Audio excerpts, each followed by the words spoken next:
Mulai Bapak-bapak, Ibu-ibu.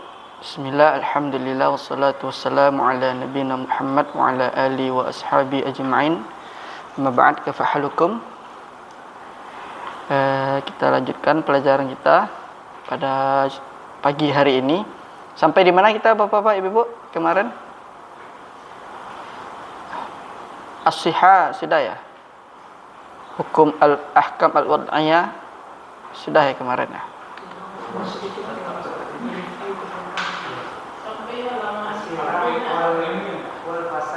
Wal fasad, as-sihah wal fasad, Pak. Sudah selesai itu, Pak.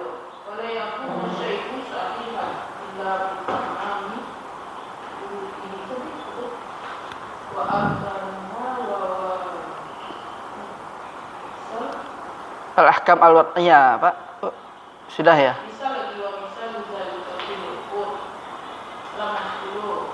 Halaman 10. Paragraf kedua, Ibu. Apa kalimatnya, Bu, di sana? Fil uqud. Berarti kita masih di sihah ya, fas-sahih ya.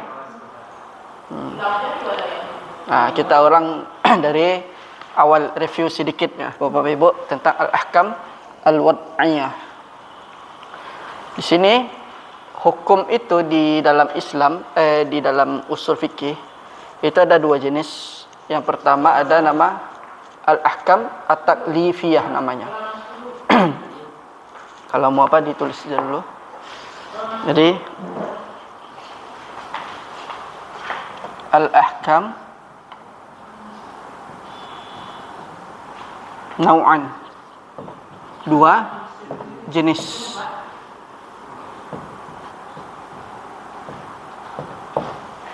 Pertama ada namanya at-taklifiyah.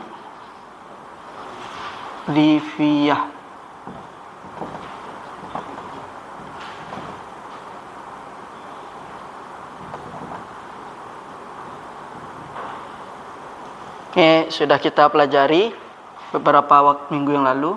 Dia ada 5. Atau nama lainnya ada mengatakan al-ahkam al-khamsah.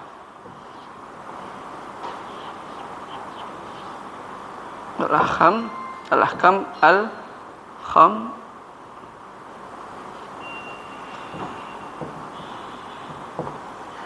terdiri dari wajib,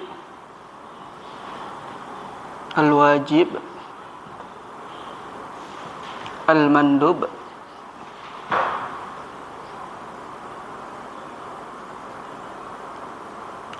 al-muharram,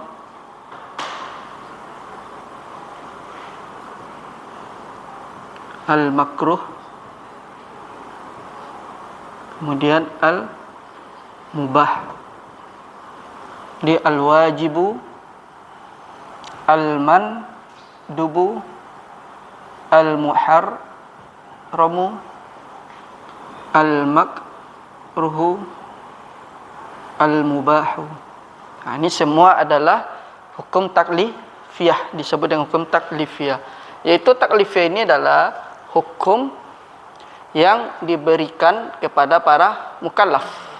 Jadi semua mukallaf, yaitu siapa mukallaf itu? Yaitu yang akil, orang berakal, balik, sudah balik dia, muslim. Nah, berarti semua itu kategorinya masuk mukallaf. Kalau masuk yang 3 tadi itu, atau syarat-syarat mukallaf tadi, berarti dia dibebani sebuah syariat. Syariat Allah itu ada yang bersifat ibadah misalnya. Kemudian nanti ibadah itu ada yang wajib, ada yang mandub. Nanti ada yang diharamkan, ada yang dimakruhkan dan dimubahkan itu. Nah, jadi taklifiyah ini adalah perkara-perkara yang berkaitan dengan mukallaf dalam pelaksanaan, dalam menerapkan sebuah ibadah. Tapi kalau dia selain dari tadi tidak balik, tidak akil, kemudian tidak muslim, berarti dia tidak kena yang ini. Tidak kena dibebani untuk melakukan ibadah.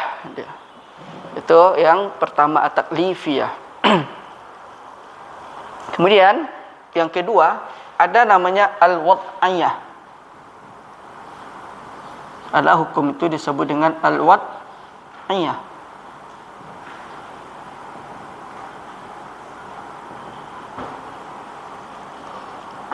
Dan di sini kalau di kitab dia cuma dua, as-sahih wal fasad.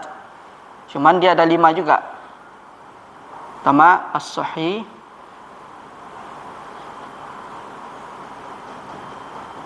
al-fasad,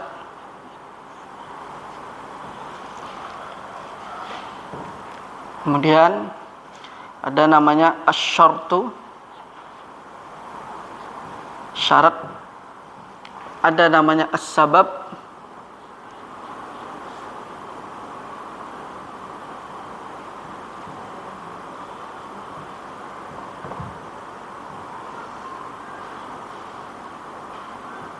kemudian ada namanya al-mani',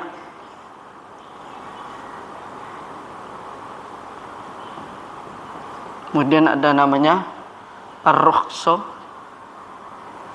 al-azimah dulu, al-azimah,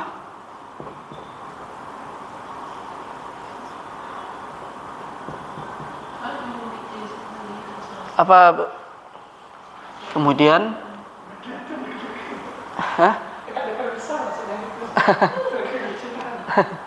oh itu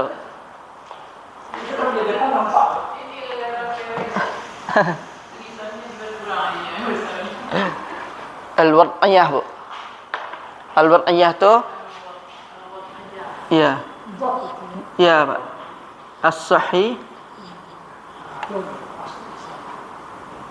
kemudian al-fasad,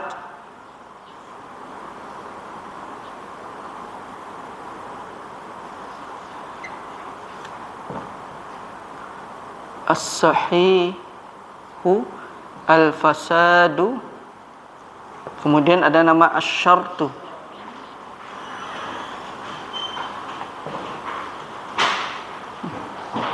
kemudian ada namanya al-mani'u,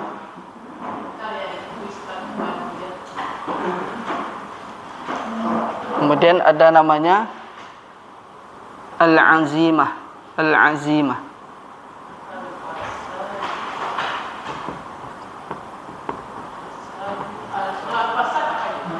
Ya ini, Bu. Mana, Bu? Asy-syartu. Ya. Al-mani'u, al-azimatu, ya, ar-rukhsatu. Ini dia. Ini jenis-jenis hukum wad'iyah. Apa definisi al-wad'iyah itu ada dalam usul fikih, yaitu hukum yang Allah atau syariat meletakkannya dengan memberikan tanda-tandanya. Ini tanda-tandanya. Kemudian apa tujuannya itu? Untuk diterapkan atau tidak diterapkan. Sekiranya dijumpai tanda-tanda ini, berarti sebuah hukum itu bisa kemungkinan dilaksanakan, bisa kemungkinan ditinggalkan. Itu al-wad'iyah. Jadi ini adalah tanda-tanda yang Allah berikan. Misalnya sebuah ibadah itu, kalau ibadahnya sah, sahih, berarti kita diwajibkan untuk melaksanakannya. Nah, kalau kita ulangi lagi, al-wad'iyah itu adalah hukum yang Allah atau syariat letakkan dengan memberikan tandanya. Tanda-tandanya ini dia: as-sahih, al-fasad, asy-syart, al-mani', kemudian as-sabab. Kurang lagi ada lagi as-sabab.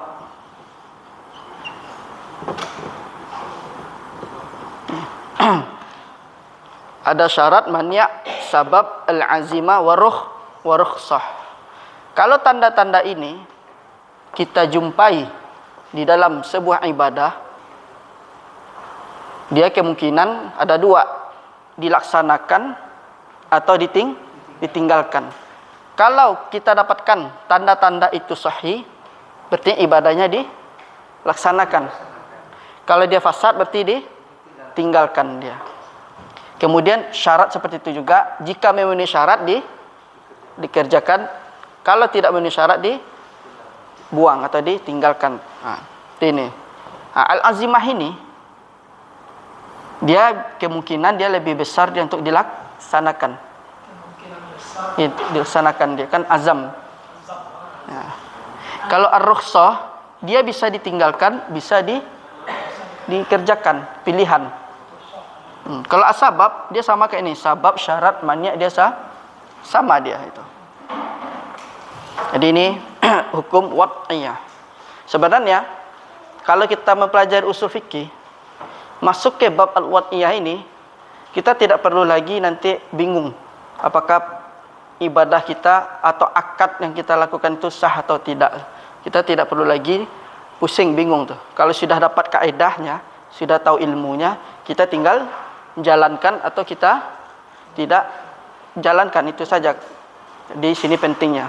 Makanya kita pentingnya belajar usul fikih itu agar kita tidak taklid.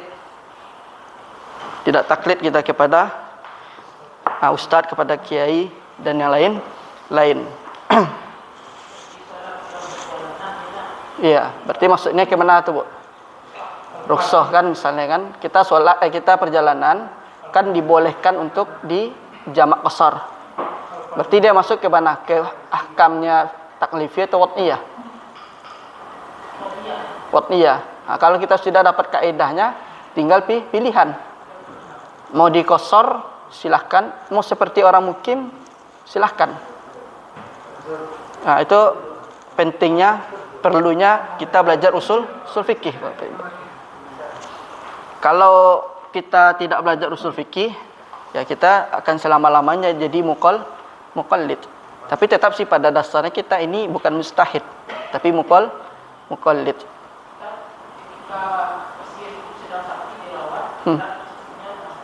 Ya. Ya. Kalau ada air, dia nggak boleh tayamum.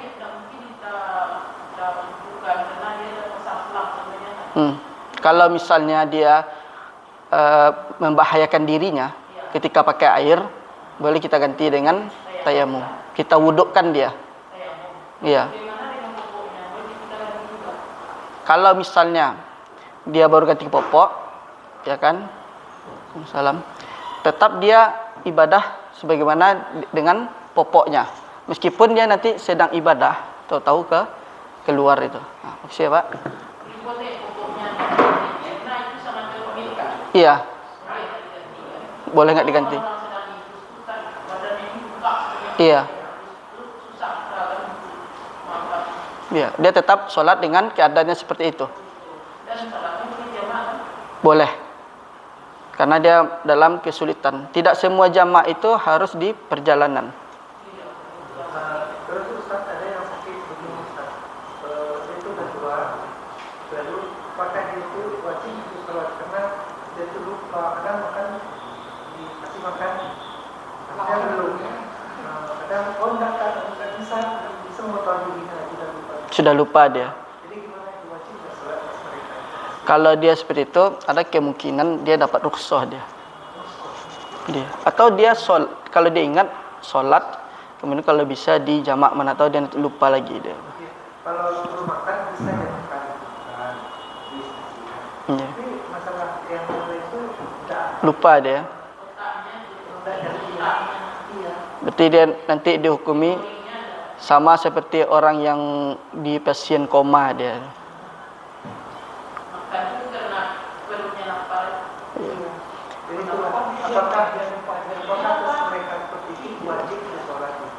Ya, karena kalau orang ibaratnya kan dia disamakan dengan orang yang hilang akalnya. Bukan gila tapi hilang akal. Seperti orang yang minum khamar kan situasinya keadaannya hilang akal, makanya dia tidak wajib solat ketika waktu itu. Kalau sudah selesai hilang pengaruh obat itu atau apa, dia wajib solat. Iya. Tiap hari kan? Iya. Kalau bisa, kalau dia dikasih tahu juga. Tapi kalau ini ada rukhsahnya dia bisa. Karena dia nanti tergolong hilang akal dia itu. Ustaz, ada pula orang mengatakan kalau orang tua kita itu seperti itu, katanya boleh kita menyembahyangkan, maksudnya kita yang melakukan salatnya gitu. Iya, kita bantu papa. Di papa. Kita membantu bacakannya semuanya. Kayak kita papa aja, seperti anak kecil. Di bapak yang mencari juga ada. Iya, di papa dia. Yang kita juga yang mencari. Iya, seperti ditalkin itu dia di. Hah?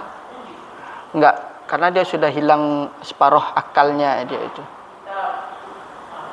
Iya. Karena kan yang mukallaf itu kan dia balik akil. Akal di sini kan yang harus sempurna akalnya dia. Bahkan dia dalam suatu keadaan dia berakal, di keadaan lain dia tidak berakal. Ketika akalnya hilang, dia tidak boleh melaksanakan suatu ibadah. Contohnya seperti yang orang minum khamar. Mabuk pada hari ini, waktu zuhur dia mabuk, kan nggak wajib dia sholat. Kalau udah habis biusnya, udah hilang pengaruh khamarnya, dia sudah sadar normal lagi, maka dia wajib sholat. Qadha dia. Iya. Haram. Iya. Iya. Iya, karena sudah kebiasaan, kemudian lemahnya iman. Ya, itu bagi orang yang misalnya lemah imannya kan. Orang kalau yang lemah imannya pasti tempat larinya khamar, karena tidak semua tempat yang bermaksiat dia. Itu kan salah sebenarnya itu. Yang benarnya kan kalau kita galau, kita apa? Ya kembalinya kepada Allah. Apapun beban hidup tetap kembali kepada Allah. Apapun jenis kegalauannya kan. Galau masalah utang, galau masalah yang lain gitu kan. Kalau orang tetap kembali kepada Allah berarti beriman. Iya. Iya. Iya, berarti imannya nakis dia. Imannya berkurang. Kan iman itu naik karena taat, turun karena maksiat. Kalau kita hukumi peminum khamar itu tetap kita hukumi dia muslim fasik. Muslim fasik. Dia tidak keluar dari Islam. Kalau dia menghalalkan, katanya khamar ini halal. Yakin? Ya, berarti dia bisa jatuh kepada kufuran. Tapi kalau katanya kita nasihati, ya akhi, kenapa kamu minum? Dampaknya kan sudah tahu gini-gini. Nah, ini saya sudah ketagihan dari beberapa tahun yang lalu. Saya tahu khamar ini haram, tapi saya sulit untuk meninggalkannya. Nah, mungkin kalau ada solusi yang terbaik. Nah, kalau itu kita hukumi dia muslim fasik. Jangan langsung kita hukumi dia kafir. Kalau kita hukumi dia kafir, pelaku dosa besar, kita hukumi kafir, nanti kita jatuh kepada pemahaman khawarij. Kalau ahlu sunnah itu dia tengah-tengah dia. Jadi orang seperti itu kita hukumi dia muslim fasik. Adapun masalah bagaimana hukumannya itu, azabnya itu nanti di tangan Allah. Kita cuma menghukumi secara zahir saja. Dia minum khamar ya minum khamar. Dia berzina ya berzina. Kita hukumi dia misalnya pezina, kita hukumi dia orang yang pencandu khamar sesuai dengan zahirnya. Kalau masalah hati itu urusannya dengan Allah Subhanahu wa taala. Itu kita kembali ke pelajaran. Review sedikit ya Bapak, Ibu. Al-ahkam al-wad'iyah. Al-ahkam al-wad'iyah ma wada'ahu asy-syari'u min amaratin li thubutin. Kalau di saya halaman 13, Pak. Di buku 10. Karena di sini ada mukadimahnya dia. Yang apa? Al-ahkam al-wad'iyah. Kemudian di sini ma wada'u asy-syari'u, definisi dari hukum wad'i secara syar'i atau menurut usuliyun. Mereka mengatakan apa saja yang syariat meletakkannya min amarat, yaitu berupa tanda. Dia ada tandanya. Lisubutin, untuk menetapkan, au intifa'in, atau meniadakan, au nufuzin, atau melaksanakannya, au ilgha'in, atau meninggalkannya. Itu definisi dari wad'i. Jadi yang ini as-sahih sampai as-sabab itu adalah amarat, tanda yang diberikan oleh Allah Subhanahu wa taala. Kalau kita jumpai di antara tanda-tanda ini, kemungkinan ibadah itu subut atau intifa, ditetapkan atau ditiadakan, atau dilaksanakan atau ditinggalkan, ilgha. Kalau bertemu dengan yang ini as-sahih, al-fasad, asy-syart, al-mani', al-azima, ar-rukhsa, as-sabab. Sama dengan kalau ke nahwu, kalau ketemu kita tanda-tanda nasab, berarti fil mudhari'nya fathah. Begitu pula dengan yang ini, hukum ini, wad'iyah ini. Kalau ketemu tanda-tanda ini, berarti kemungkinan ibadah itu bisa dilaksanakan, bisa ditinggalkan, karena ada beberapa faktornya, karena ada tanda-tandanya. Kemudian wa minha as-sihhatu wal fasad. Kalau di kitab cuma dua, sihah dan fasad, as-sahih atau fasad. Fasahih lugatan artinya as-salim minal marad, yaitu selamat dari penyakit. Namanya orang sehat berarti tidak ada penyakit itu. Sehat badan berarti orangnya sehat. Sehat akalnya berarti dia tidak gila dia. Sehat atau bagus pemikirannya berarti dia tidak ngigau. Kalau pemikirannya sudah keliru, pemikirannya sudah macam-macam, keluar dari syariat, berarti dia orang ngigau.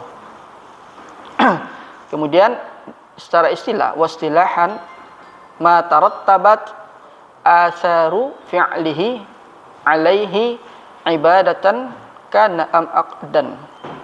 Jadi dampak atau pengaruh perbuatannya itu memberikan sebab atau menyebabkan darinya itu berupa ibadah atau akad. Itu maksudnya. Jadi sahih ini adalah dia memberikan sebab dari perbuatannya, baik itu dalam perkara ibadah maupun dalam akad. Kemudian fasahihu minal ibadat, sahnya itu atau sahih itu dalam perkara ibadah. Di sini sebutkan ma bari'at bihi azimatu wa saqata bihi at-talabu. Maksud dari sahihnya ibadah itu adalah berlepas diri dari kesalahan dan gugurnya permintaan. Apa contohnya? Contohnya misalnya seseorang salat, diminta oleh Allah Subhanahu wa taala mengerjakan salat. Kemudian rukunnya terpenuhi, syaratnya terpenuhi, wajibnya terpenuhi. Berarti dia sudah bara'atu zimmah, terlepas dari kesalahan dan gugurnya permintaan. Dan baginya tidak perlu lagi untuk mengulangi solat yang kedua kali. Kenapa? Kenapa dibilang solatnya sudah sah, sudah sahih? Dengan syarat adalah pertama terpenuhi syaratnya, kemudian terpenuhi rukunnya, kemudian terpenuhi juga wajib. Kalau yang tiga ini sudah terpenuhi, terlaksanakan, berarti dia sudah bara'atu zimmah, terbebas, terlepas dari kesalahan dan gugurnya permintaan. Tapi kalau ada yang cacat, hilang salah satu dari yang tadi itu, yang tiga tadi, rupanya rukunnya dia tinggal, lupa baca al-Fatihah, berarti sholatnya batal. Kemudian berarti dia belum termasuk bara'atu zim, belum gugur kewajibannya. Baginya wajib mengulang sholat yang kedua kali, karena ada yang penghalang. Iya Bu, karena sholat Wajib, Bu. Kalau batal ya. Dan macam dia lupa ya. Ada, Bu. Yang lainnya lupa ya. Ada, saya pernah sholat, teman sholat di belakang orang, langsung qul huwallahu ahad. Rakaat kedua, Allahu Akbar. Kalau teringatnya di akhir gimana Ustaz? Diulang dia. Diulang lagi, Pak. Karena Al-Fatihah itu rukun. Rukun kalau jatuh tidak bisa lagi. Iya. Rakaatnya diulang lagi. Bukan sholatnya diulang lagi nanti. Bukan. Iya, karena salah satu rukun tinggal, gugur semuanya. Karena kalau kita kembali kepada definisi rukun, rukun itu kan secara bahasa artinya tiang. Kalau salah satu tiang roboh, pasti gugur, roboh semuanya. Berarti harus diulang lagi pembangunannya kan? Nah, berarti itu dia. Enggak, kecuali yang wajibnya tinggal, misalnya kan lupa dia. Ya, berarti apa nama itu? Kalau yang mau jadi imam itu memang harus yang fakih, yang faham. Kadang orang sudah subhanallah, dia tetap apa? Dia pun nggak tahu apa lagi. Iya, apalagi yang harus dilakukan olehnya. Kalau dia tahu subhanallah. Iya. Dan jadinya gimana lagi jemaahnya dibuka? Kalau jamaahnya sih tidak berdosa. Kalau kita mau menyampaikan kepada imamnya, Pak Imam, tuh tadi ada rukun yang tinggal. Kalau kita berani, iya, kita sampaikan aja dulu. Kalau dia bersikeras, saya merasa sudah benar kok, sudah ini. Berarti ya udah, kita ngulang sholat sendiri, cari pojokan, cari sini. Iya, harus kita. Penting kita nasihati dulu, Pak Imam tuh.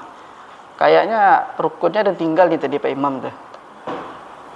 Kalau dia menerima, yuk kita ulangi. Alhamdulillah. Kalau nggak diterima, merasa sudah yakin dan menganggap dia sudah benar, dan kita juga yakin kalau kita ada imam tadi tinggal rukunnya, ya udah kita cari pojokan, cari apa sholat sendiri lagi.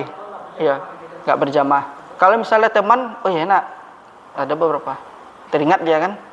Si imam juga nggak mau lagi mengulang karena merasa sudah benar katanya kan. Dan kita tahu makmum sebagai makmum kalau sholat itu rukunnya ada beberapa yang tinggal. Makmum itu harus yakin dulu dia rasa itu tinggal. Iya, harus yakin itu tinggal. Kemudian dia bisa sholat sendiri-sendiri atau dia bikin jamaah lagi dengan beberapa makmum yang tahu. Nah, cari di pojok. Atau misalnya kalau di sana nggak ada yang apa, kita jangan tahu, sudah dikasih tahu, ya terpaksa kita ngulangnya di rumah pulang untuk menghindari fitnah aja. Kan tidak semua masyarakat kita tuh yang paham. Kadang bahkan yang dikasih tahu pun makin ngeyel dia. Iya. Mau dia berantem itu. Perkara tersebut itu. Ya kita akan menghindari itu kan. Sesama muslim tidak boleh berantem kan. Kita iya.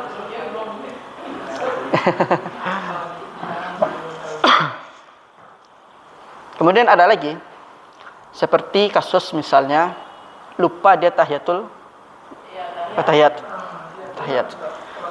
Kemudian kalau dia sudah naik ke atas kan? Turun ke bawah kita kembali. Iya. Misal sudah subhanallah. Kalau dia sudah sempurna, berarti rakaat yang dia tadi itu batal, gugur, dia tetap lanjut. Kemudian nanti dia tambah satu lagi. Kemudian sujud sahwi. Jadi yang pertama kan hilang itu. Tambah rakaatnya. Kemudian sujud sahwi. Ya, misalnya rakaat kedua. Dia lupa tahiyatul kan, langsung naik. Kalau misalnya subhanallah, kalau masih belum sempurna, langsung dia duduk, tuh masih dapat. Tapi kalau sudah sempurna, si makmum tetap harus mengikuti. Kalau imamnya faham, subhanallah tadi sudah berapa kali, kemudian dia sadar, dia sudah berdiri secara sempurna, ya kan? Berarti kalau imamnya faham, dia pasti akan nambah rukuk setelah salam terakhir. Dia pasti akan nambah rukuknya. Setelah itu baru dia sujud sahwi. Kalau yang imamnya faham. Bagaimana tadi misalkan sholat maghribnya? Iya. Rakaat kedua langsung naik dia. Langsung naik. Ya, lupa dia pas si makmum memperingatkan subhanallah. Tapi yakin juga dia kan, tapi di tengah jalan dia ingat. Nah, di tengah jalan kalau dia ingat, dia nanti akan nambah lagi dia. Jadi rakaatnya tetap Yang rakaat yang kedua tadi kan sudah hilang. 4 rakaat ya. Bukan 4 lagi. Di rakaat terakhirnya ditambah. Rakaat kedua tadi kan sudah gugur itu. Nah, makanya di akhir itu ditambah. Kemudian baru dia sujud sahwi. Hah? Enggak, rakaatnya ditambah dia. Iya. Ada benar kasus Ustaz? Karena imam ini suara minyak nak masuk suara Enggak kedengaran ya? sehingga terdengar oleh jemaah Di belakang ibu. nah tentang renang ini Iya. bingung gitu terdengar Itu bagaimana saat kita kan jamaah pernah Ya banyak pernah seperti itu. supaya kita imam tidak membebani. Ya ini masalah imam juga ini. Supaya jangan pula kita langsung besar. Iya. Yang pertama itu, yang kasus seperti itu, pertama perbaiki dulu alatnya dulu. Caranya pertama kan, solusinya dulu. Ya, supaya nanti enggak terjadi dua kali. Tapi kalau si makmum, sebenarnya kalau dia bisa boleh dia melihat sedikit itu. Oh iya. Ya, Yang dari bawah. dari bawah boleh dia, kalau dia tahu, dia boleh melihat itu. Bahkan dia sujud, Iya. kalau misalnya imamnya lama, boleh tegak sedikit. Memastikan. Iya, boleh dia. Bahkan misalnya, misalnya kasusnya seperti ini, makmum imamnya pelan, boleh dia nengok sedikit dia. Seperti ada sahabat melihat apa? Iya. Iya. Ke depannya DKM masjid harus memperbaiki sound systemnya lagi, biar nggak terulang seperti itu beberapa kali kan. Itu kalau terus menerus itu bahaya juga itu. Harus kalau misalnya kesalahannya mic-nya tidak terdengar, kemudian jamaah perempuan nggak tahu ini sudah naik atau sujud atau tidak, boleh kita nengok tuh. Boleh kita nengok sedikit aja. Wah betul ini. yang saya kan kalau salat zuhur itu kan biasanya kan bapak yang foto di sini komplek. Jadi yang adalah bapak yang nggak pernah mengimam salat. Dia jadi imam. Dia pede juga gitu. Dia jadi imam kacau. Ya itu. Seharusnya perlu ada namanya penterbian untuk umat itu. Jadi kadang itu banyak terjadi. Nggak di Padang aja, Bu. Hampir seluruh itu. Di Jakarta waktu saya masih kuliah seperti itu juga. Karena sudah sepuh, kemudian mungkin dia punya jabatan RT, RW, apalah. Kemudian ada yang lebih paham karena dia memiliki kelebihan di sisi umur tua atau gimana lah. Dia maju, akhirnya berantakan itu. Maksudnya harus ditarbiyah itu namanya tentang al-imamah kan, tentang imam ya kan, bab al-imamah. Ada di kitab fikih itu, ada di babul imamah tentang imam itu. Ya itu MUI Bu, yang biasanya itu. Bikin MUI kan ada sering melakukan pelatihan imam itu, dan ada sering tuh. Sering dilakukan. Ada ya Pak. Ya cuman kita aja yang jarang mau ikut kan, karena sibuk, karena apa? Iya. Mungkin karena kesibukan mungkin apa? Iya. Nah, sekarang was-sahih minal uqud. Jadi sahih itu ada dua dalam perkara ibadah, salat, zakat, haji, kemudian salat, zakat, haji, puasa. Itu dalam perkara ibadah. Kemudian ada sahih yang kategorinya masuk dalam perkara akad. Mau akad jual beli, mau akad nikah. Jadi was-sahihu minal uqud ma tarattabat atharuhu ala wujudihi. Satu yang dampaknya atau pengaruhnya yang menyebabkan sesuatu itu ada. Seperti katarattubi al-milk ala aqdi al-bai'i masalan seperti kepemilikan dalam hal perkara akad jual beli. Ini kita membahas kepada sah atau tidak sahnya akad dalam jual beli. Jadi akad ini bukan hanya masuk ke dalam jual beli saja, dalam perkara nikah juga. Makanya Abu Hanifah itu mengatakan kenapa dibolehkan nikah tanpa wali? Karena beliau mengkiaskan nikah itu seperti jual beli. Kan jual beli kan enggak harus pasti pakai wali. Enggak, di mazhab Abu Hanifah itu mengatakan, Abu Hanifah itu mengatakan boleh atau sahnya menikah tanpa wali. Karena beliau mengkiaskan nikah itu sama dengan jual beli. Jual beli kan enggak perlu pakai wali. Ijab, qabul, saling ridha, selesai. Nah, tapi itu perkataan itu dibantah sama jumhur dengan datangnya hadis Nabi sallallahu alaihi wasallam, la nikaha illa bi wali.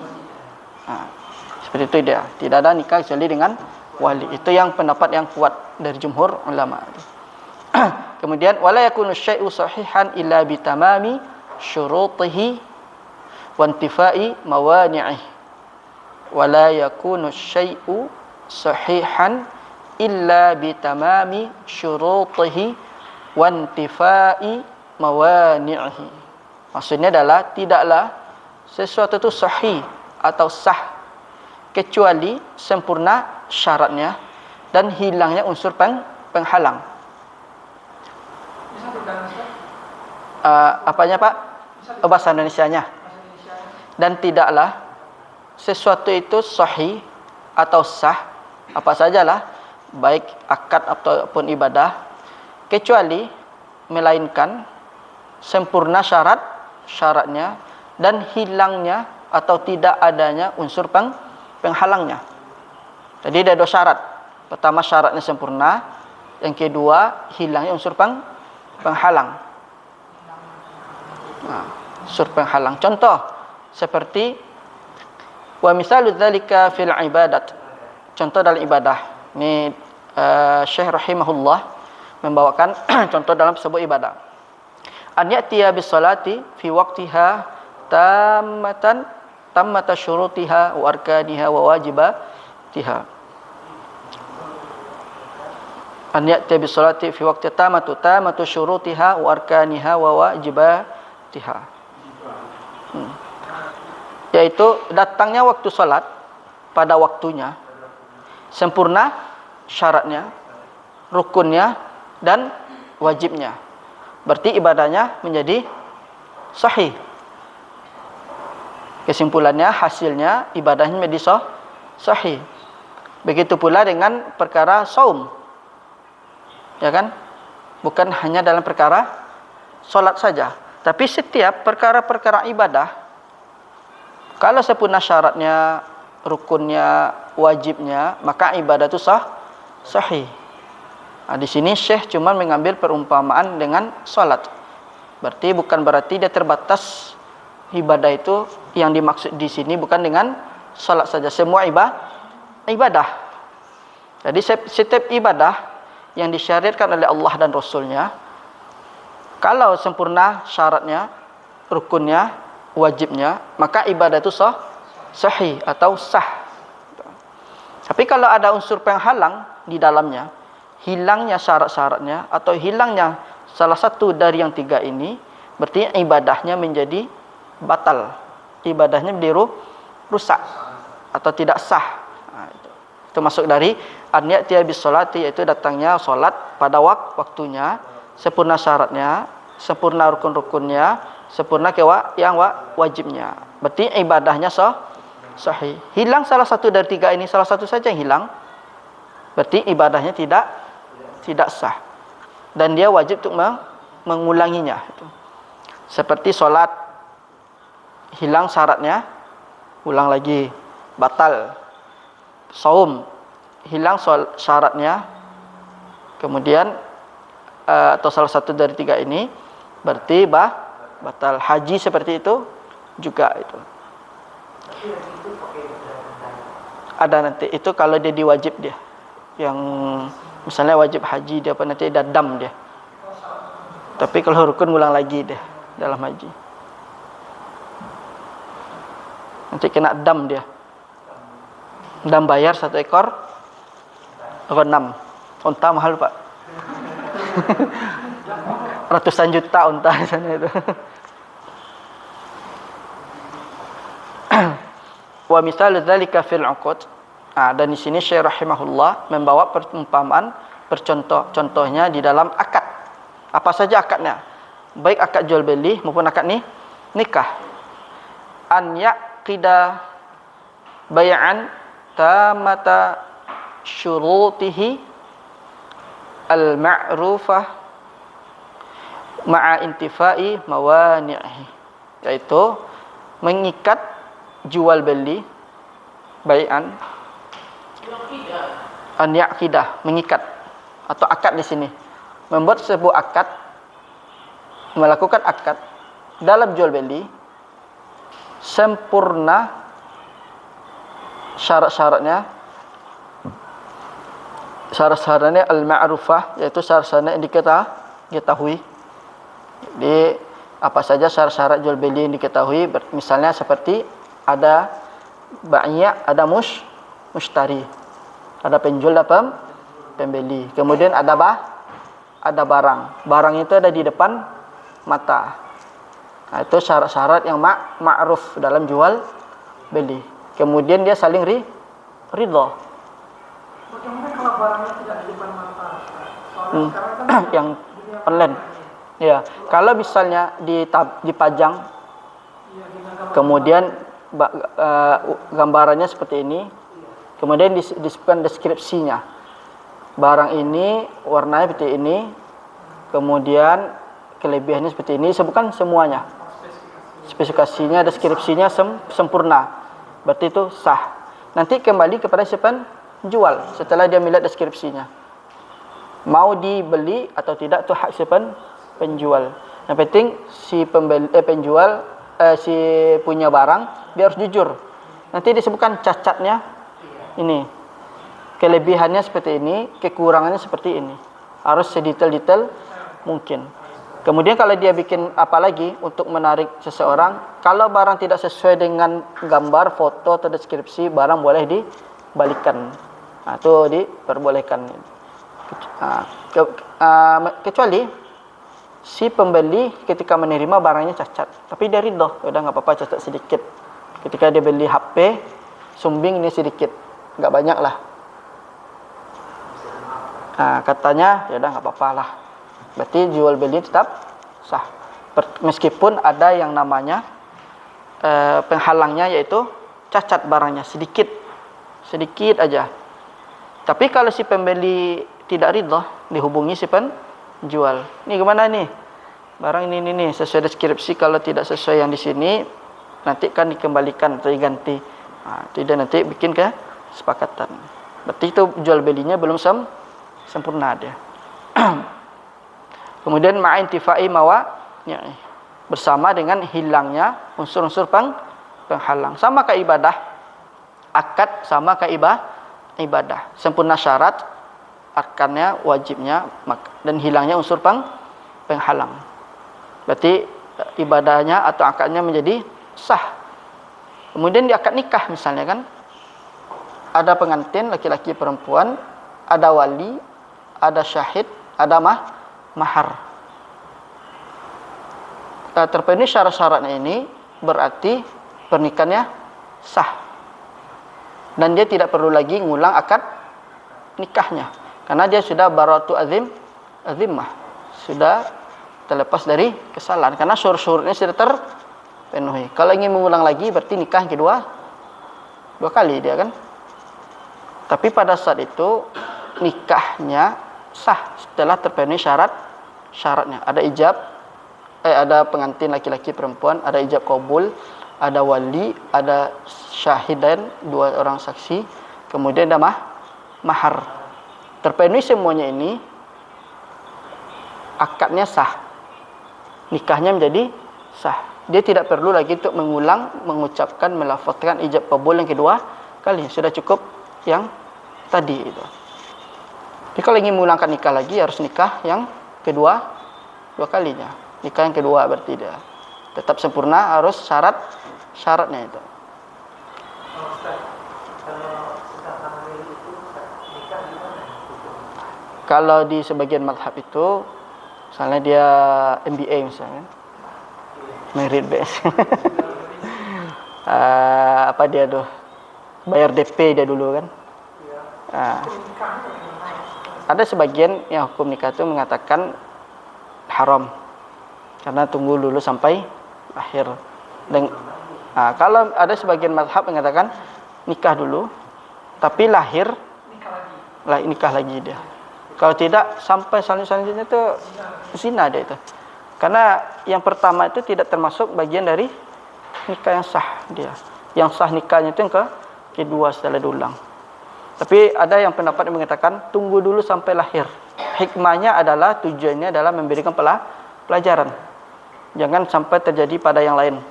Bisa ngambil pelajaran, nanti malu nih tuh. Mana nih si fulanah suaminya nih. Enggak, kalau itu kalau yang apa Pak?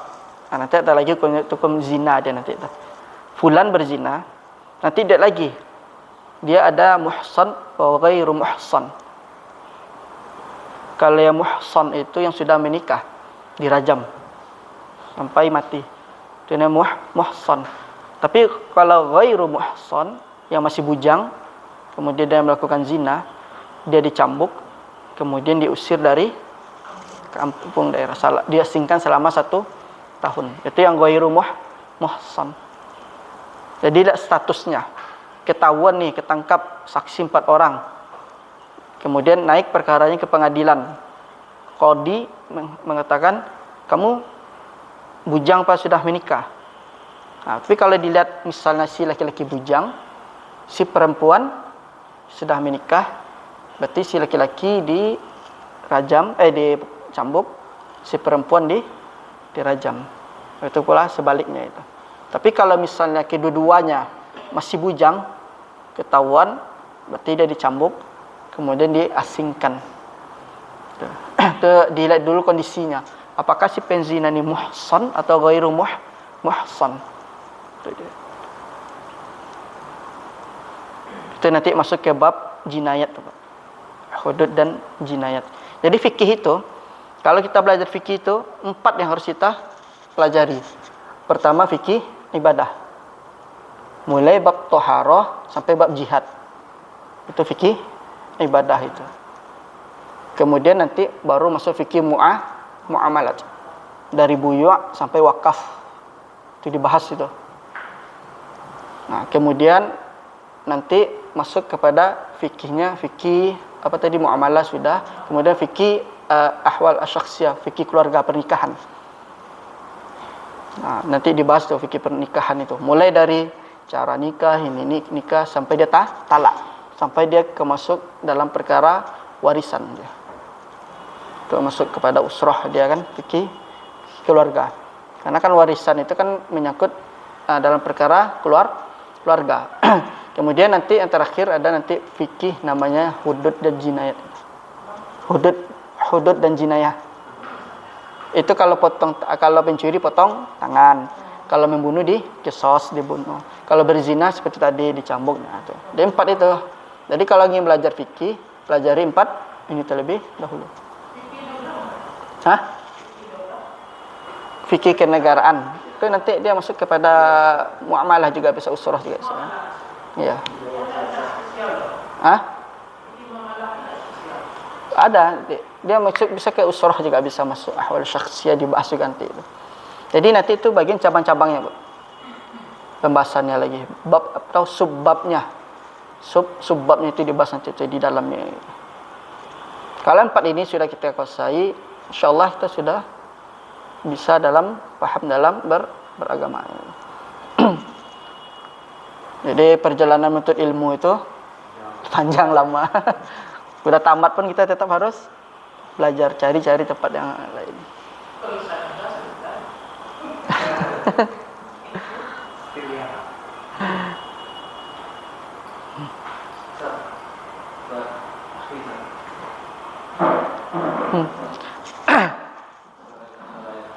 Ya.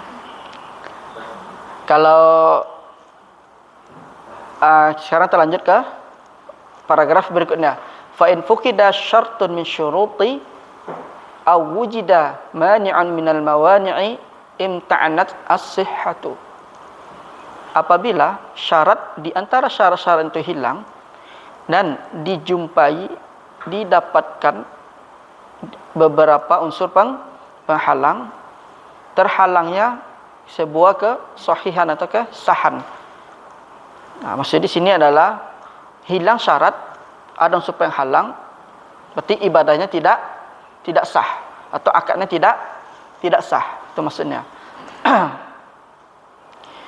Kemudian contohnya di sini, misalu faqdi syarti fil ibadah. Faqdun itu artinya adalah hilang.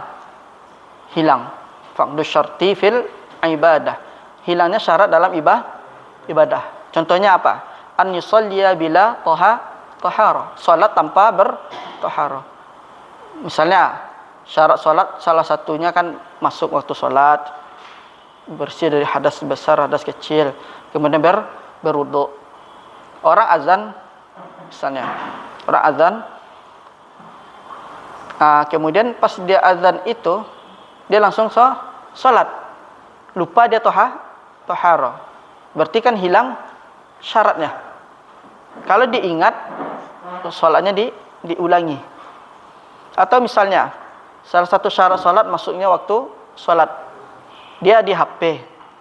Cuman settingan waktu Jakarta. Di Padang misalnya jam 12.20 misalnya. Di Jakarta jam 12 kurang lah misalnya. Bunyi orang azan, tanda jadwal sholat.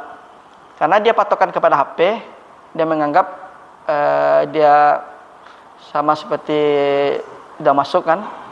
Kemudian sholat dia. Padahal di waktu dia mukim itu belum sholat. Dan wuduk dia sempurnalah. Cuman hilang satu, yaitu belum masuknya waktu sholat di daerah setempat. Berarti sholatnya tidak sah. Kalau dia tahu di Padang ini waktunya 12:30 misalnya, di HP ini settingannya dia settingan Jakarta. Mungkin dia datang dari Jakarta, pergi safar ke Padang karena pekerjaan atau liburan, lupa dia menstel, dan lupa dia juga kalau bahwasanya dia sekarang ini ada di Padang, bukan di Jakarta. Tapi karena itu, kalau setelah dia tahu, dia wajib mengulangi sholatnya lagi. Karena salah satu syaratnya menjadi hilang. Gitu. Kemudian, an yusalli bila tahara. Waktu sholat masuk, kemudian hadas besar, hadas kecil sudah tidak ada, lupa berwudu, atau dia masih bernajis, masih dia berhadas misalnya kan, atau karena dia hadasnya kenapa? Mungkin dia jima, mungkin lupa dia mandi junub, langsung dia sholat, ambil wudu, kemudian datang ke masjid, waktu sholat sudah masuk, tapi dia lupa dia masih berhadas. Setelah dia ingat, dia wajib mengulangi sholatnya.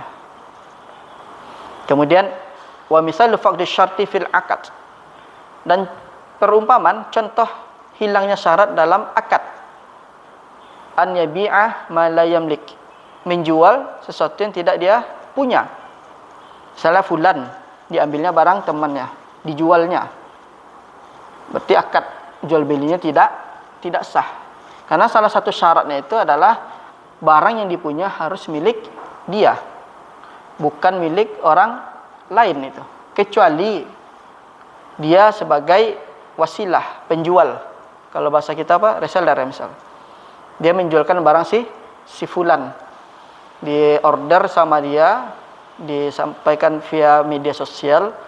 Nih, barang juragan saya kerja di sini, saya disuruh jualan. Berarti itu jual belinya kalau seperti jual beli lain ada ijab qabul, ada ridho, ada yang beberapa, berarti syarat jual belinya menjadi sah meskipun itu yang dia itu bukan barang dia. Karena dia bekerja dengan si pemilik barang. Itu sah dia. Kemudian wa misal wujudil mani'i fil ibadah. Dan contoh adanya penghalang dalam perkara ibadah. Contohnya ay yatatawwa'a binaflin mutlaqin fi waqtin nahyi. Yaitu melaksanakan salat sunnah secara mutlak. Itu salat sunnah mutlak pada waktu terlarang misalnya. Misalnya waktu terlarang itu kan kita ambil aja di waktu asar. Fi waktu nahinya, pada waktu terlarang. Contohnya waktu asar. Selesai sholat asar berarti sudah tidak ada lagi sholat sesudahnya. Yaitu kita sambil menunggu datangnya waktu maghrib. Kemudian datang seseorang di waktu tersebut setelah asar, saya pengen sholat lah, sholat sunnah mutlak aja. Sholat dia 2 rakaat, 4 rakaat, 8 rakaat, 11 rakaat, atau 20 rakaat katanya. Di waktu yang terlarang. Sholatnya sholat sunnah mutlak. Itu sholatnya tidak sah. Apa yang jadi penghalangnya tidak sah sholatnya tersebut? Meskipun dia sholat berrakaat-rakaat, tapi sholatnya tidak sah. Sebabnya adalah dia sholat di waktu terlarang. Itu yang unsur itu nama mawah di antara penghalangnya itu. Itu maksudnya. kecuali misalnya dia datang ke masjid kemudian dia sholat tahiyatul masjid, itu diperbolehkan karena ada dalil yang mengatakan la yajlisu ahadukum illa rak'atain. Tidaklah salah seorang dari kalian duduk di masjid kecuali dia sholat 2 rakaat. Itu maksudnya sholat tahiyatul masjid. Meskipun di waktu terlarang kita boleh sholat sunnah. Tapi kalau sholat mutlak aja, pengen sholat saja, datang di waktu terlarang, maka dia tidak sah sholatnya. Karena sebabnya apa? Unsur penghalangnya apa? Unsur penghalangnya adalah dia sholat di waktu larangan. Atau misalnya setelah sholat fajar, sholat subuh, kan nggak ada lagi sholat sesudah itu, ya kan? Pengen sholat aja katanya. Sampai terbit matahari kan, dia pengen sholat aja. Berarti dia tidak sah sholatnya. Kecuali qadha. Sholat subuh jam 5 di Padang. Kan setelah sholat subuh itu kan sudah tidak ada lagi sholat selainnya. Kecuali sholatnya sholat qadha. Maksud qadhanya di sini waktu qadha itu dia dia bangun jam 5:30 atau jam 6. Jadi sholat subuhnya 5:30 atau jam 6. Itu kan waktu-waktu terlarang tuh. Waktu tidak boleh sholat sunnah mutlak, ya kan? Karena sudah habis waktu subuhnya itu. Tapi karena dia kelelahan di malam hari, bangun 5:30 atau jam 6, berarti dia wajib harus sholat subuh. Tapi waktu dia masuk itu namanya waktu qadha. Jadi kan ada beberapa dalam sholat itu ada waktu al-ada, waktu menunaikan pas itu. Ada al-i'adah, mengulang. Batal sholatnya, dia harus mengulang. Ada namanya qadha. Qadha itu keluar dari waktu asli. Waktu aslinya misalnya subuh itu jam 5. 1 jam atau 1 jam setengah setelah subuh dia bangun. Berarti dia wajib menunaikan sholat subuh, tapi dia masuk ke dalam waktu qadha. Karena dia mengganti sholat yang pada waktu aslinya. Itu tetap harus dijalankan. Bahkan saking wajibnya sholat itu, sholat subuh terlambat bangun jam 7, wajib harus sholat. Tapi jangan tiap hari. Bangun terus jam 7 baru sholat. Itu nanti dosa besar. Bahkan Syekh Abdul Aziz bin Baz itu mengatakan bisa dia jatuh kepada kekufuran, bisa jadi kafir dia itu, karena dia melalaikan, karena dia telah bermudahan. Kecuali dia bangun kecapean, kelelahan, Tahu-tahu bangun jam 6:30. Ya kayak sampai bisa kan kita berelaan sudah mungkin. Iya. Tidur kan. Nanti bangun jam 3. Ya, bisa tuh, Bu. Kita pada apa? Kalau waktunya masuk waktu qada karena sudah masih masuk waktu Isya dia, Bu. Karena ada para ulama. Hah? Waktu masih Isya. Karena ada sebagai pendapat para ulama batasan. Ada beberapa pendapat, Bu. Jadi ada para ulama tuh mengatakan sepertiga awal terakhir awal itu, sepertiga malam awal itu, misalnya sampai jam 11 itu waktu Isya. Lewat dari sana waktu qada. Ya kan? Ada mengatakan waktu Isya itu dari orang azan Isya atau hilang syafaq kan sudah masuk Isya itu sampai terbitnya fajar itu masih waktu Isya. Iya, fajar subuh. Kan subuh fajar bukan terbit matahari, Bu. Iya, masih bisa. Ada sebagian para ulama karena masih masuk waktu Isya. Hah? Enggak. Jadi kalau bangun jam 4 tunaikan dulu yang wajib. Kalau masih ada waktu tahajud. Kalau dengan syarat capek, tapi jangan kita masih segar, fresh, santai aja dulu. Salat, tidur, bangun jam 3. Itu dosa itu. Tapi kalau yang tidak sengaja, misalnya lelah letih karena aktivitas seharian. Pas maghrib udah agak selesai dia maghrib, lengkap syarat-syaratnya, rukunnya, wajibnya. Kemudian 5 menit 10 menit dia ketiduran. Udah azan dia orang nggak tahu. Tahunya bangun jam 1 jam 2. Nah, berarti dia harus wajib menunaikan yang Isya dahulu. Tapi kalau secara kalau mengambil pendapat sepertiga malam awal itu sampai jam 11 dia jatuh waktu qada dia. Tapi ada sebagian orang bilang anak kayaknya ketika sebenarnya bisa kan waktunya panjang. Iya, itu waswas syaitan tuh, Pak. Iya, terus bahkan ada sekarang kan Iya. soal Islami. Nanti jangan dulu panjang. Kalau itu dia meremehkan itu salat, bisa dosa dia itu, Pak.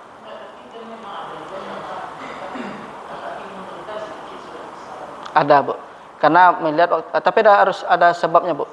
Misalnya taklim. Saya di pesantren di kampung kan dari Isya itu kan dia ngaji segala yang sampai jam 12. Ada saya kuliahnya. Iya. Kalau dia taklim, dia belajar seperti pertanyaan yang dibuat tadi sama Nur tadi kan sama tuh kasusnya itu kan melalaikan karena ada sebab. Kalau bisa jangan terlalu lama sampai jam 12.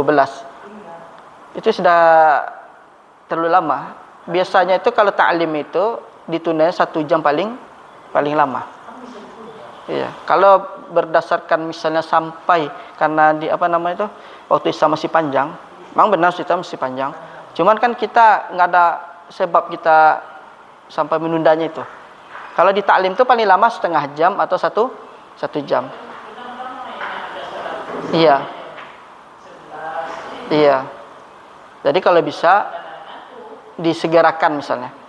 Tunda dulu taklimnya baru langsung lanjut setelah itu. Misalnya sedang azan nih kan. Azan muadzin di masjid, kita diam dulu. Selesai dulu kan. Lalu kita lanjut di rosah kita kan, taklim kita. Boleh kita tunda setengah jam atau 1 jam. Tapi kalau sampai jam 12 itu karena ya. Kalau ditunda setengah jam, kenapa harus setengah jam? Waktu pas masuk itu sudah langsung kan? Iya. Sholat waktu kan? Iya. Tergantung nanti materinya, Pak. Kalau ditundanya setengah jam, 1 jam masih bisa. Masih bisa ada. Karena dia ada unsur ada penghalangnya, rukhsahnya. Karena dia itu belajar itu. Sama kayak kita di kampus dulu. Di Jakarta itu zuhur jam setengah 12. 12 lewat 5. Setengah 12 lewat 5 atau 11.45, 11.40. Sedangkan kita belajar sampai jam 12 lewat. Ditunda tuh sama dosennya. Nanti tapi tetap yang standby azan dulu. Oh, artinya kalau udah masuk waktu Azan dulu. kalau mau kan setelah azan ya. Iya. Nah, cuma nggak usah terlalu lama seperti Iya, sampai jam 12 itu terlalu jauh itu waktunya itu. apa lewat siang. Paling lama 1 jam itu. Sama kita dulu di kampus itu maghrib sampai jam 9 tuh ada namanya taklim khusus untuk mahasiswa tambahan. Taklim umum lah, membahas satu kitab, ya kan? Iya, maghrib sampai jam ya. Seperti itu tapi maghrib isya itu kami itu pernah dulu. Memang 1 jam. Paling lama itu. Kalau lama-lama itu kadang-kadang nggak kuat yang lama. Iya. Nanti terlalaikan sholatnya jadi hilang tenaganya dia nanti. Jadi seperti itu misalnya azan dahulu harus wajib azan dulu. Nanti baru lanjut. Dan taklim diberhentikan sebentar pas azan. Jangan orang azan kita taklim juga itu. Nah, hentikan. Kemudian kita lanjutkan, selesaikan materi dahulu. Setengah jam paling cepat atau 1 jam. Baru kita salat. Karena orang berpendapat kenapa Isya itu bisa sampai? Karena dia pendapat waktu Isya itu ada yang mengambil pendapat waktu Isya itu sampai terbit fajar. Ada yang mengatakan waktu Isya itu sampai 1/3 malam pertama, yaitu jam 11. Setelahnya itu waktu qadha. Ada yang menyatakan jam lewat dari jam 12. Sulusul lail misalnya di penghujung malam.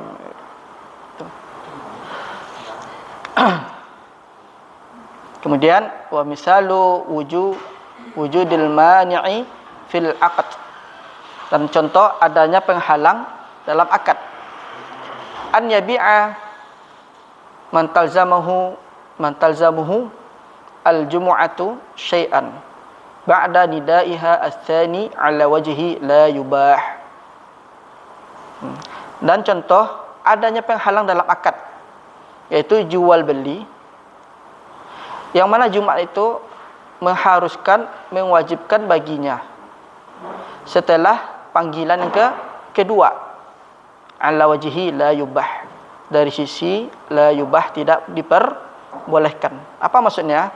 Itu dalilnya dari surat Al-Jumu'ah, ya ayyuhalladzina amanu idza nudiya lis-sholati mi yaumil jumu'ah fas'au ila dzikrillah wa zarul bay'.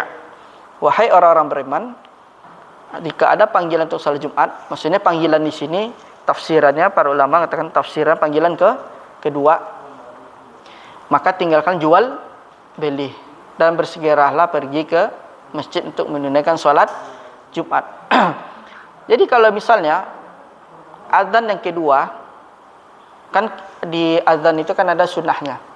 Azan pertama untuk sebagai pemberitahuan, misalnya jam 11 mungkin atau setengah 12, seperti yang dilakukan oleh Utsman bin Affan. Jadi sunnahnya azan 2 kali itu datang dari para sahabat, yaitu Utsman bin Affan. Itu boleh kita pakai. Kenapa kita harus kita katakan itu sunnah? Karena kita kembali kepada hadis Nabi sallallahu alaihi wasallam, alaikum bisunnati wa sunnah khulafar rasyidin al-mahdiyyin. Wajib bagi kalian berpegang teguh dengan sunnahku dan sunnah para khulafar rasyidin. Nah, itu dasar kenapa kita mengikuti sunnahnya Utsman bin Affan, yaitu azan dua kali, karena berdasarkan hadis Nabi. Karena sunnahnya Nabi dan sunnah para sahabat. Jadi ketika itu Utsman bin Affan azan di pasar, belum waktunya. Jam 11 lah kalau ibaratnya, kalau sekarang kita tentukan waktunya. Itu disebut dengan azan pertama. Tujuannya untuk apa? Pengingat. Misal orang yang ada di pasar, orang ada yang di mana? Di sawah, di ladang. Ketika mendengar suara azan, oh ya sekarang hari Jumat. Berarti dia nanti akan bersiap-siap untuk pergi segera ke masjid. Kan setelah berkumpul ke masjid, masuklah waktu yang kedua. Ayat itu yang dilarang dalam jual beli. Di sini disebut an yabi'a man talzamuhu al-jumu'atu syai'an ba'da nidaiha ats-tsani 'ala wajhi la yubah. Misalnya orang di masjid sudah azan. Anggap saja di Padang ini 12, 15 atau 12, 20. Ya kan? Dia masih bertransaksi jual beli. Berarti perdagangan jual beli di sana menjadi haram. Karena hukum asalnya jual beli itu mubah. Nah, sekarang yang jual beli itu apa hukumnya untuk laki-laki atau untuk perempuan? Kalau untuk perempuan itu tidak masalah. Cuman permasalahannya penjualnya laki. Oh, jadi kena budaya Apa, Bu? kita layani juga tidak itu belanja sama kita nggak boleh. Kalau laki-lakinya nanti bisa kena dosa. Kalau iya kan salah dia. Kalau tidak sholat berarti dia dosa dia. Kalau perempuan kan dia tidak wajib Jumat. Jadi mau beraktivitas pada azan kedua itu dia tidak masalah. Karena dia diganti dengan zuhur dia. Yang berdosa itu si laki. Kenapa dia nggak salat Jumat dia? Padahal Jumat itu wajib dia. Jadi otomatis semua kegiatan berhenti. Iya. Seperti supir, bagai Iya. Berhenti. Baik jual beli apalah semuanya. Karena itu wajib Jumat itu wajib. Sopir angkot kan masih di Padang, Bu. Bukan safar dia. Kecuali dia sopir bis antar kota. Yang orangnya tak selamat. Iya, yang bermasalah yang tidak sholat. Iya. Yang dibawa. Jadi itu seharusnya kan dia tahu. Setengah jam sebelum dia sudah datang ke masjid atau dia pulang dahulu. Karena sholat Jumat itu wajib bagi laki-laki, bagi perempuan sunnah. Dan perempuan boleh mendatangi sholat Jumat. Hukumnya sunnah dia, tidak wajib dia. Boleh. Datang ke masjid saat orang sudah khutbah. Siapa, Bu? Boleh, Bu. Boleh. Karena ada para ulama itu mengatakan mendengar khutbah itu ada mengatakan sunnah. Khutbah itu sunnah, bukan wajib. Ada sebagian para ulama mengatakan khutbah itu sunnah. Kemudian kenapa dia mengatakan sunnah? Karena sholat Jumat itu dia hukum asalnya 2 rakaat. Karena ada mengatakan khutbah itu bukan bagian dari sebagian para ulama mengatakan sunnah dia. Yang banyaknya Kalau mayoritas mengatakan sunnah itu. Ya, misalnya terlambat datang nih. Kita tetap sah sholat Jumat kita, 2 rakaat kita itu. Karena mendengarkan khutbah itu sunnah. Ya. Kecuali kalau dia datang sholat Jumat, udah selesai orang, berarti dia tidak dapat Jumat, dosa dia itu kan. Kalau perempuan itu kan asal Di belakang dia. DKM harus, belum semua kalau misalnya penuh dia nggak wajib sholat. DKM harus menyediakan misalnya salah satu tempat yang kosong misalnya kan. Misalnya penuh nih, di sebelah kosong. Ini dikhususkan bagi wanita yang ingin sholat. Ya, karena kenapa dibolehkan perempuan itu mengikuti Jumat seperti laki-laki? Karena berdalil dengan dalil tadi umum. Ya ayyuhalladzina amanu idza nudiya lis-sholati min yaumil Jumat. Amanu orang-orang beriman. Kan tidak ada kekhususan Iya. laki-laki yang pada ayat tersebut. Iya, kan boleh laki-laki, boleh perempuan. Tapi ada hadis dari riwayat Muslim ditaksis lagi. Sholat Jumat itu wajib kecuali bagi kafir, muslim, anak kecil, kemudian yang safar. Ya, itu kan yang tidak wajib itu kan. Kalau yang wajibnya sholat itu muslim, balik, akil, mukim. Itu hadis surat Muslim tadi itu mentaksis, mengkhususkan hukum dari surah Al-Jumu'ah tadi. Tapi kalau perempuan yang ikut sholat Jumat kan Enggak, sunnah bagi dia. Enggak perlu kita larang. ya nanti untuk sholat Jumatnya dia laksanakan lagi. Enggak. Udah gugur dia. Ya, udah gugur dia. Karena berdalil tadi, Pak, ya ayyuhalladzina amanu idza nudiya lis-sholati min yaumil Jumat. Kan kalimat amanu. Orang-orang beriman, baik laki-laki maupun perempuan. Cuman yang membedakan hukumnya. Bagi laki-laki wajib, bagi perempuan sunnah. Misalnya kita datang nih kan, bawa keluarga, bawa mobil misalnya kan. Kalau ada tempat disediakan sama DKM, ya udah silakan aja. Nanti pas selesai Jumat kita tinggal makan langsung pergi. Tapi kalau nggak disediain penuh tadi, ya udah terpaksa dia nunggu selesai dulu, berarti dia zuhur dia.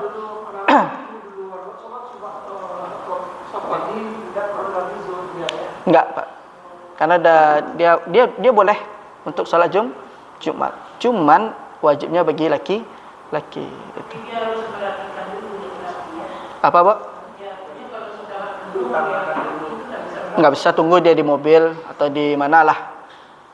Nanti selesai Jumat baru dia salat zuhur. Iya.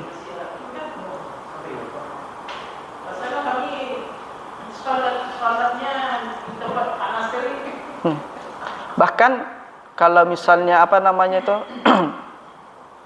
kita tidak boleh juga melarang wanita. Enggak boleh wanita sholat Jumat. Enggak boleh kita larang. Kalau dia mau sholat Jumat, Bu, Mbak, gitu kan.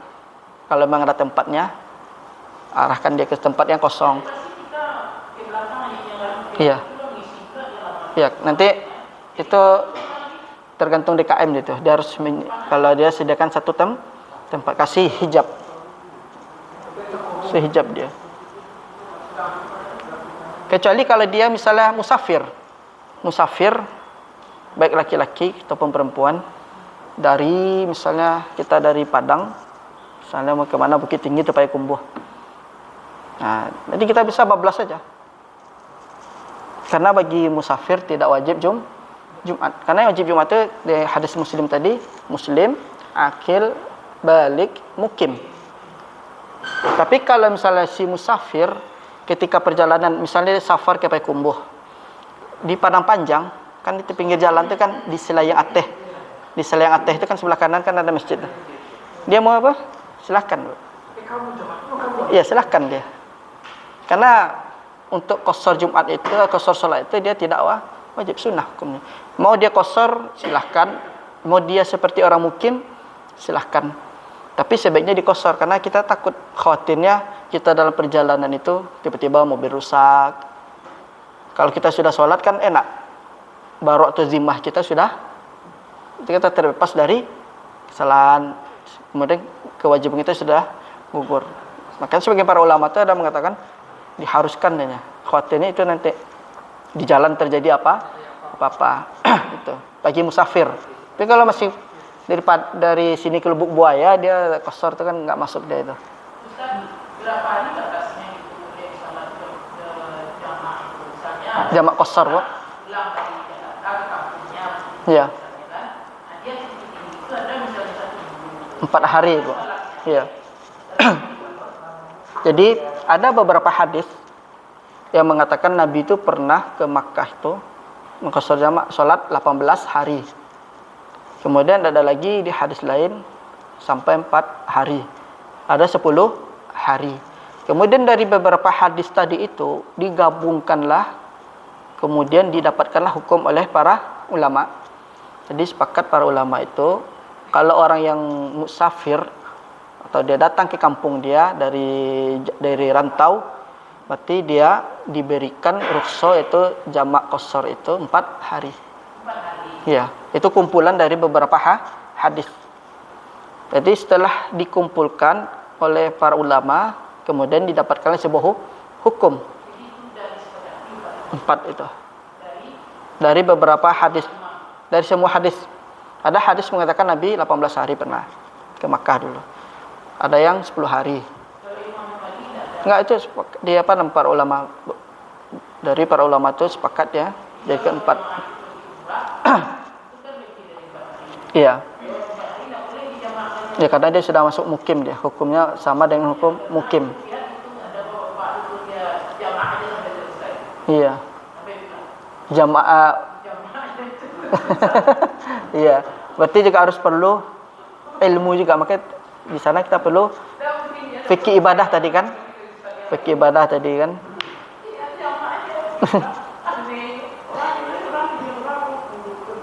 Iya. Rugi dia kalau dia di Masjidil Haram itu. Rugi dia. Iya. Kalau misalnya kita status kita musafir, kan dibolehkan 4 hari jamak itu kan. Cuman kalau di daerah itu kita harus lihat tempat. Itu tempat yang mustajab itu. Tempat kita apa Pak? Enggak Pak.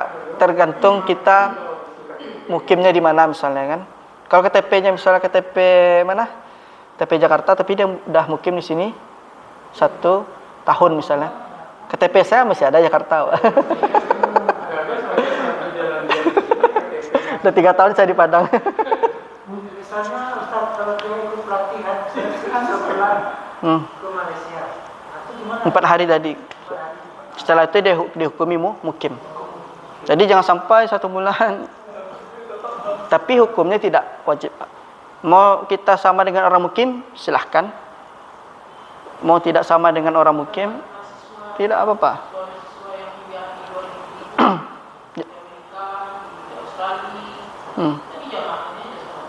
Jangan jamak setiap selama dia di sana 4 tahun dia kuliah di sana, jamak dia. Iya, misalnya kuliah di Australia, dari Jakarta dia take off pesawatnya, nyampe di sana. Berarti kan dia, walaupun dia PP pulang balik misalnya tiap liburan pulang kan. Nanti kalau dia sudah tiap liburan dia pulang, karena kan hukum asalnya kan dia orang Indonesia. Hukum asalnya dia orang Indonesia, kecuali dia datang pertama. Pertama kali.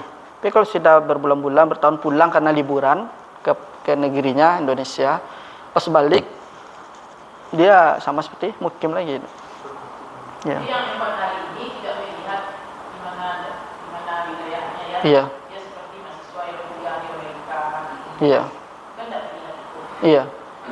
Tapi kalau bisa kita umroh, haji janganlah sampai rugi kita. Rugi kita. Iya. 5 kali sehari dapat kita di Haramain kan, Madinah atau di Makkah itu. Ibadah. Rugi kita. Orang ini macam-macam, Pak. Iya, seperti itu dia. Jelas di sana kita untuk fokus ibadah-ibadah. Makanya ibadah haji itu dia atau umroh itu kan termasuk ibadah harta, kemudian fisik juga. Ya kan? Kalau ibadah sholat kan ibadah fisik dia. Kalau zakat ibadah mal dia, harta. Kalau dia misalnya hartanya kaya tapi dia sakit, kalau dia sampai nisabnya tetap dia bayar zakat. Nah, tapi kalau dia dalam perkara sholat dia miskin, tetap wajib sholat. Nah, kalau haji itu kan ibadah harta dan fisik dia itu. Rugi kalau misalnya di Haramain itu, Makkah Madinah itu di iya. Iya. Iya. Banyak itu. Tidak mau dia sholat dalam masjid. Dia maunya sholat di halaman aja terus. Ngapain kalau kita di masjid? Sini juga rumah. Iya. Kita sampai bertengkar soal istri. Istrinya tidak tahu dia kan apa. Iya. Itu. Banyak itu. Gangguan godaannya seperti itu, Bu. Ibadah pun syaitan itu pasti akan mengganggu kita. Kita sudah berazam nih. Berazam dari Indonesia nyampai di kerajaan Saudi, Makkah Madinah, nyampai di Madinah di Masjid Nabawi saya akan sholat, akan ibadah di sana. Tahu-taunya setan baru turun dari King Abdul Aziz. Nanti bisa santai kan ada rukshoh ini. Nah, dia karena ngambil boleh sih, sebenarnya sih boleh di rukshoh karena dia statusnya bukan orang mukim. Cuman dia rugi tidak mendapatkan pahala lebih. Kan kesempatan tuh berdoa 5 kali sehari waktu, apalagi nanti di Madinah di Raudhah itu kan berdoa. Di Makkah nanti di Masjidil Haram nanti berdoa lagi, apalagi di Babul Multazam itu kan waktu tempat mustajab itu. Tujuannya kan Iya. beribadah. Iya. Pak, kemarin Pak, saya ngajak teman ibu. Alasan itu, saya kalau pergi bawa suami ke sana, dia nak masalah di dalam. Dia maunya terus. Jadi enak saya. Baru kemarin Ya.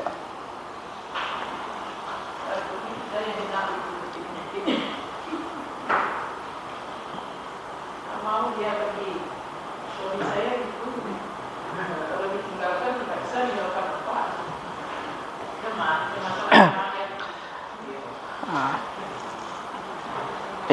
Yang sahih ini Bapak Ibu, ringkasannya adalah sahih itu kalau ibadahnya itu sah harus terpenuhi syaratnya. Kemudian sahih itu dia bisa dalam perkara ibadah, dalam perkara akad. Jadi itu dia. Maksud dalam ibadah dan akad gitu. Ringkasnya seperti itu. Dia pertama, sahih atau sahnya itu dia dalam dua perkara. Perkara ibadah dan perkara akad. Yaitu. Iya. Kemudian kapan ibadah atau akad itu terpenuhi sahnya? Kalau terpenuhi syarat, wajib dan rukunnya. Kalau tidak terpenuhi di antara itu, hilang salah satu yang tiga tadi, berarti ibadah atau akadnya menjadi batal atau rusak. Itu kesimpulannya tadi. Beserta dengan contoh-contoh tadi, kalau dalam perkara ibadah, sholat tanpa berwudu. Kemudian kalau jual beli, menjual suatu barang bukan milik kita. Atau misalnya tidak ada keridhaan di antara kedua belah pihak. Atau barang curian. Berarti akadnya tidak sah. Kemudian kalau dalam akad nikah, walinya tidak ada. La nikaha illa bi wali. Tidak ada nikah kecuali dengan wali. Kalau maharnya tidak ada, sah juga. Hah? Maharnya. Kalau mahar tidak ada, mahar itu bagian dari syarat harus disebut. Tapi cuman mahar ini dia pemberiannya tertunda. Harus ada maharnya tapi dia pemberian tertunda. Kan enggak langsung. Pas itu juga harus diberikan. Bisa setelah akad diberikan, cuman dia disebutkan di dalam lafaz ijab qabulnya.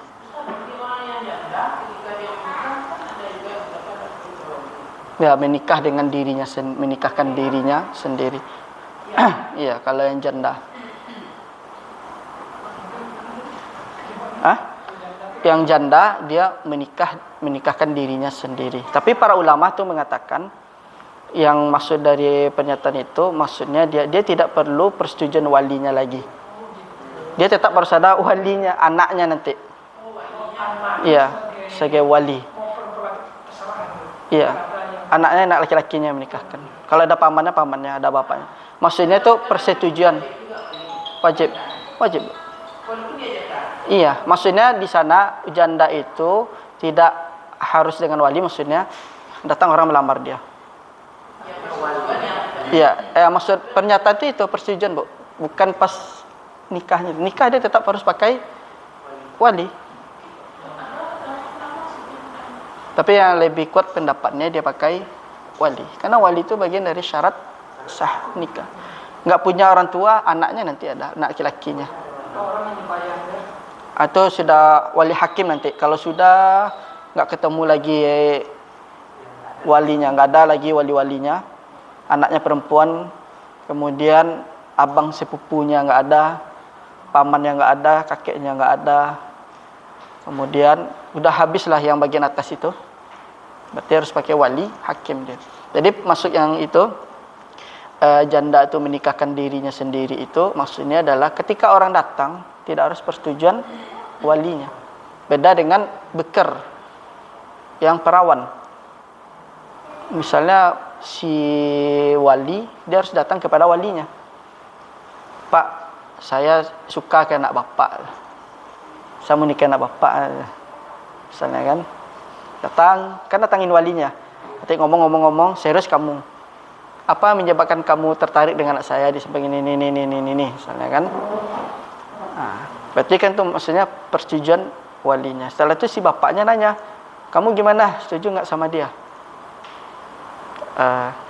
Enggak dah. Ya udah. Langsung dikat. Jadi kamu besok nggak usah datang lagi. Nah, tidak. Tetap harus menghadap walinya bagi yang bikir. Tapi kalau yang janda, status janda itu boleh kita katakan, kita tahu si fulanah janda, ukhti itu. Saya tertarik dengan ukhti, saya menikah dengan. Ya udah. Dia ngambil keputusan dia. Iya, dia sendiri. Itu maksudnya tanpa persetujuan wali. Tapi kalau yang bikir pahlawan, yang bikir itu perawan, dia datangin walinya dulu. Nanti si wali itu dia bisa membatalkan, bisa tidak. kalau wali mengatakan tidak itu batal itu. Nggak setuju lah, itu kan. Karena perawan kan si anak itu punya orang tua. Masih punya orang tua dia. Meskipun bapak si janda bapaknya masih ada, tetap boleh kita ketika ya kalau janda bapak atau anaknya lah. Misalnya si janda masih punya bapak. Kemudian ada orang yang menikahinya, dia langsung saja ngomong, ukhti itu. Saya tertarik ukhti, saya ingin menikahi. Ya udah, kapan dah? Bisa. Tanpa harus atau walinya. Iya walinya. Iya. Tanpa persetujuan orang tua juga. Itu khusus untuk si janda. Kalau bikir, datangin orang tuanya. Tertarik, datangin orang tuanya. Ngomong, kemudian sampaikan keinginan. Kalau sudah sepakat, ya udah bawa keluarga kamu. Tapi namanya khidbah. Nanti setelah selesai khidbah, nanti baru ditetapkan lagi resepsinya kapan akadnya. Kemudian ditetapkan juga mahar. Mahar itu kan ada dua. Ada mahar musamma, ada mahar misli namanya. Kalau mahar musamma itu yang penting kesepakatan si yang menkhidbah dengan si wali. Nah, dia bernegosiasi itu. Mahar musamma. Dan mahar musamma itu yang dibaca ketika Akad. Ya, itu. Nanti ada mahar musamma, ada mahar misli nanti itu. ini yang nggak dibaca. Nggak dibaca juga nanti, tapi disepakati dahulu sebelum akad itu kan.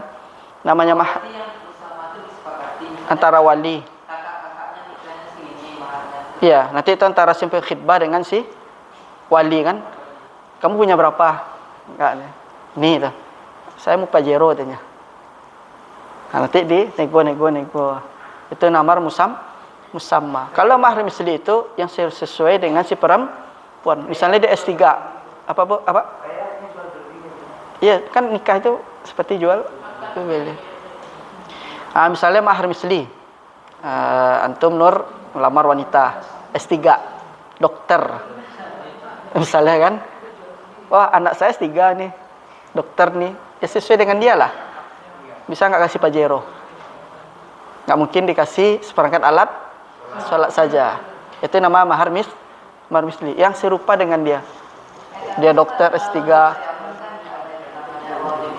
Iya, dia kan di luar mahar dia. Itu adat ya. Itu di luar apa itu?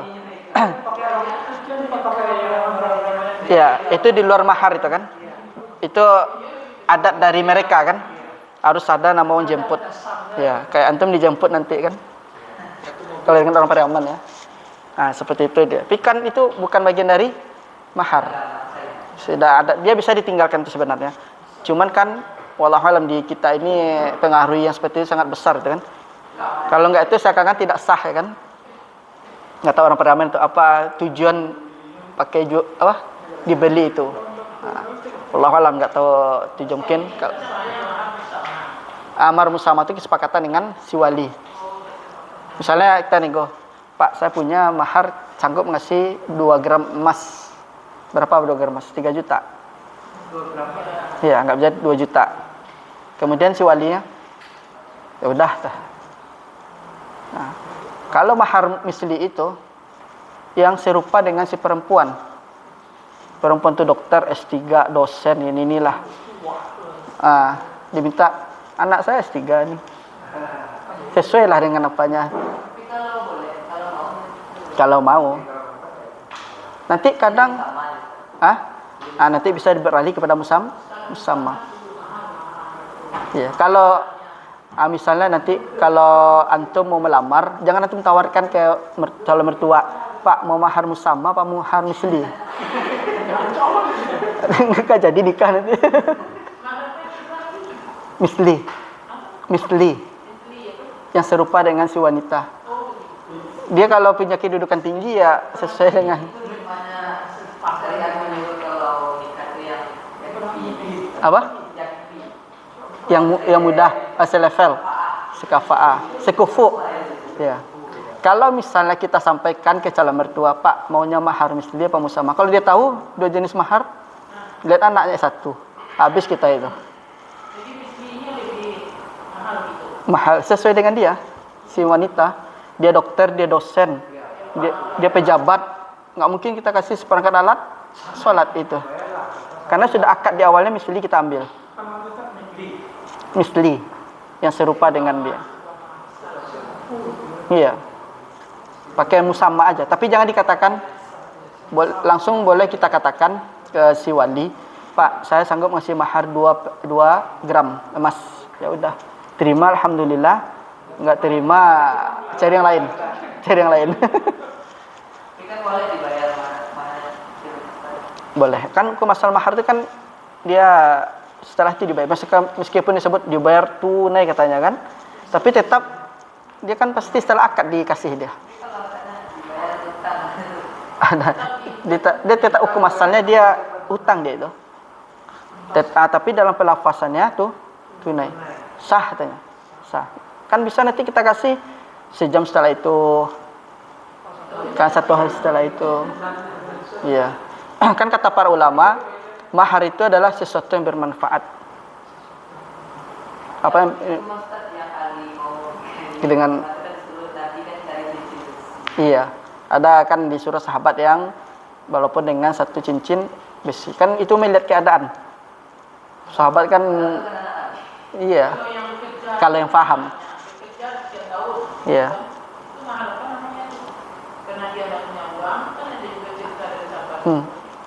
Itu mahar. Kebanyakan mahar itu dia pakai yang musamma dia itu. Ya kesepakatan wali dengan si khidbah atau kedua belah pihak. Enggak, dia mahar itu sesuatu yang bermanfaat kata para ulama. Kalau antum punya hafalan, boleh antum ajarkan dia. Oh iya, Ustaz. Ya boleh antum ajarkan dia sesuatu yang bermanfaat bagi dia. Iya. Iya. Boleh. Kalau antum bisa bahasa Arab, ajarkan dia bahasa Arab. Iya.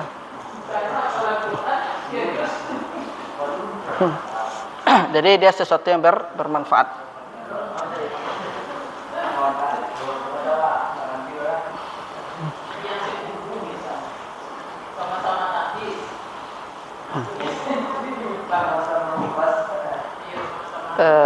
Udah jam berapa ya, Bapak Ibu?